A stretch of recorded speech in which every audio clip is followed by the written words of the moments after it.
بسم اللہ الرحمن الرحیم۔ شروع کرتا ہوں اللہ رب ذوالجلال کے بابرکت نام سے جو بڑا مہربان نہایت رحم والا ہے۔ وہ اللہ جو تمام دنیا کے انسانوں کے حالوں کو جانتا ہے۔ پیارے دوستو، السلام علیکم ورحمۃ اللہ وبرکاتہ۔ سب سے پہلے آپ سب دوستوں کو اپنے یوٹیوب چینل پیارا اسلام کہانیاں 10 پوائنٹ پر خوش آمدید کہتا ہوں۔ آپ سب کا استقبال کرتا ہوں اس امید کے ساتھ کہ آپ اور آپ کے پیارے سب خیریت سے ہوں گے، اور دعا کرتا ہوں کہ اللہ تبارک و تعالی آپ سب کو ہمیشہ شاد و آباد رکھے۔ پیارے دوستو، آج ہم آپ کو سنانے جا رہے ہیں حضرت عمر رضی اللہ عنہ کے وفات کا بڑا عجیب واقعہ، اور یہ واقعہ ایمان افروز بھی ہے، جس کو سن کر یقیناً ہمارے ایمان کو تازگی پہنچے گی۔ مگر اس واقعے سے پہلے آپ سے گزارش ہے کہ اگر ابھی تک آپ نے ہمارے یوٹیوب چینل پیارا اسلام کہانیاں 10 پوائنٹ کو سبسکرائب نہیں کیا ہے تو اسے سبسکرائب کریں اور بیل کے بٹن کو دبا کر آل کو سلیکٹ کریں تاکہ ہمارا آنے والا ہر واقعہ سب سے پہلے آپ تک پہنچ جائے اور ہم سب کے ایمان کو تازگی ملے۔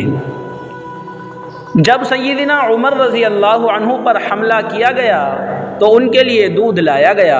جیسے ہی آپ نے دودھ پیا تو وہ آپ کی پسلیوں کے زخم سے بہہ نکلا۔ طبیب نے ان سے کہا، اے امیر المومنین، وصیت فرما دیں، آپ زیادہ دیر زندہ نہ رہ سکیں گے۔ تو انہوں نے اپنے بیٹے عبداللہ کو بلایا اور کہا کہ حذیفہ بن الیمان رضی اللہ عنہ کو میرے پاس بلاؤ۔ حذیفہ بن یمان رضی اللہ عنہ حاضر ہو گئے۔ یہ وہ صحابی ہیں جنہیں نبی کریم صلی اللہ علیہ وسلم نے منافقین کے ناموں کی فہرست عطا کی تھی، اور ان ناموں کے بارے میں اللہ پاک اور اس کے رسول اور حذیفہ بن یمان رضی اللہ عنہ کے علاوہ کوئی نہ جانتا تھا۔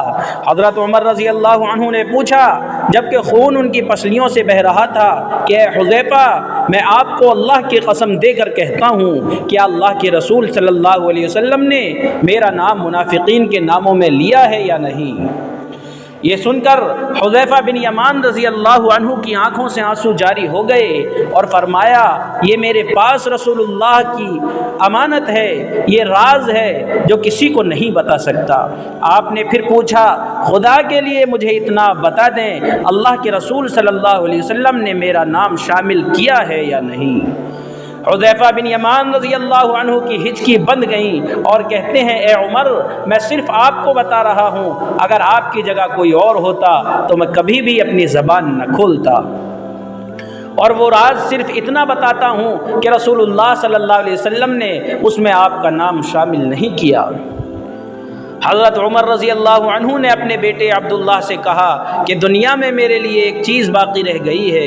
حضرت عبداللہ نے پوچھا، ابا جان وہ کیا ہے؟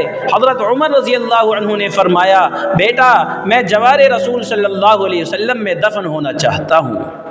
لہذا ام المومنین حضرت عائشہ صدیقہ رضی اللہ عنہا کے پاس جاؤ، ان سے یہ مت کہنا کہ امیر المومنین عمر، بلکہ کہنا، کیا آپ عمر کو اپنے ساتھیوں کے قدموں میں دفن ہونے کی اجازت دیتی ہیں؟ کیونکہ آپ اس گھر کی مالکن ہیں۔ تو ام المومنین نے جواب دیا کہ یہ جگہ تو میں نے اپنے لیے تیار کر رکھی تھی، لیکن آج میں اسے عمر کے لیے ترک کرتی ہوں۔ عبداللہ ابن عمر رضی اللہ عنہ شاداں و فرحاں واپس آئے اور عرض کی کہ ابا جان، اجازت مل گئی۔ عبداللہ ابن عمر رضی اللہ عنہ نے دیکھا کہ حضرت عمر رضی اللہ عنہ کا رخسار مٹی پر پڑا ہے، تو انہوں نے آپ کا چہرہ اٹھا کر اپنی گود میں لے لیا۔ حضرت عمر رضی اللہ عنہ نے اپنے بیٹے کی طرف دیکھا اور فرمایا کہ یہ کیوں کیا؟ تم میرا چہرہ مٹی سے بچانا چاہتے ہو؟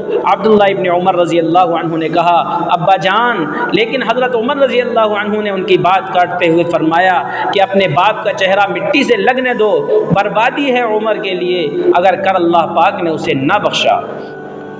حضرت عمر رضی اللہ عنہ اپنے بیٹے کو یہ وصیت فرما کر موت کی آغوش میں چلے گئے، اے میرے بیٹے، میری میت مسجد نبوی میں لے جانا اور میرا جنازہ پڑھنا، اور حذیفہ بن یمان پر نظر رکھنا، اگر وہ میرے جنازے میں شرکت کرے تو میری میت روضہ رسول کی طرف لے جانا اور میرا جنازہ روضہ رسول کے دروازے پر رکھ کر دوبارہ اجازت طلب کرنا اور کہنا، اے ام المومنین، آپ کا بیٹا عمر یہ مت کہنا کہ امیر المومنین عمر، ہو سکتا ہے میری زندگی میں مجھ سے حیا کی وجہ سے اجازت دی گئی ہو، اگر اجازت مرحمت فرما دیں تو دفن کرنا، ورنہ مجھے مسلمانوں کے قبرستان میں دفن کر دینا۔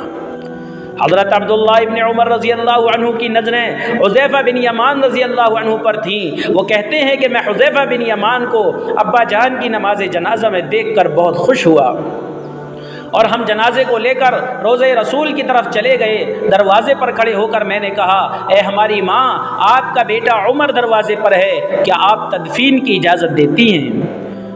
ام المومنین نے جواب دیا، مرحبا یا عمر، عمر کو اپنے ساتھیوں کے ساتھ دفن ہونے پر مبارک ہو۔ ام المومنین نے اپنی چادر سمیٹی اور روضہ رسول صلی اللہ علیہ وسلم سے باہر نکل آئیں۔ اللہ پاک راضی ہو حضرت عمر رضی اللہ عنہ سے، زمین کا چپا چپا جن کے عدل کی گواہی دیتا ہے، جن کی موت سے اسلام یتیم ہو گیا، جن کو اللہ کے رسول صلی اللہ علیہ وسلم نے زندگی میں جنت کی خوشخبری دی ہو، پھر بھی اللہ کے سامنے حساب دہی سے اتنا خوف کہ ہمارا کیا بنے گا۔ پیارے دوستو، یہ واقعہ آپ کو ضرور پسند آیا ہوگا، اور واقعہ یہ ایمان افروز بھی ہے۔ اللہ تبارک و تعالی اس کی برکت سے ہم سب کے ایمان کو تقویت بخشے۔ پیارے دوستو، اخیر میں آپ سے پھر گزارش ہے، اگر ابھی تک آپ نے ہمارا یوٹیوب چینل پیارا اسلام کہانیاں 10 پوائنٹ سبسکرائب نہیں کیا ہے تو اسے ضرور سبسکرائب کریں، تاکہ ہمارا آنے والا ہر واقعہ سب سے پہلے آپ تک پہنچے اور ہم سب کے ایمان کو تازگی ملے، اور اسے صدقہ جاریہ کی نیت سے لائک اور شیئر ضرور کریں تاکہ آپ کو صدقہ جاریہ کا ثواب ملے۔ السلام علیکم ورحمۃ اللہ وبرکاتہ۔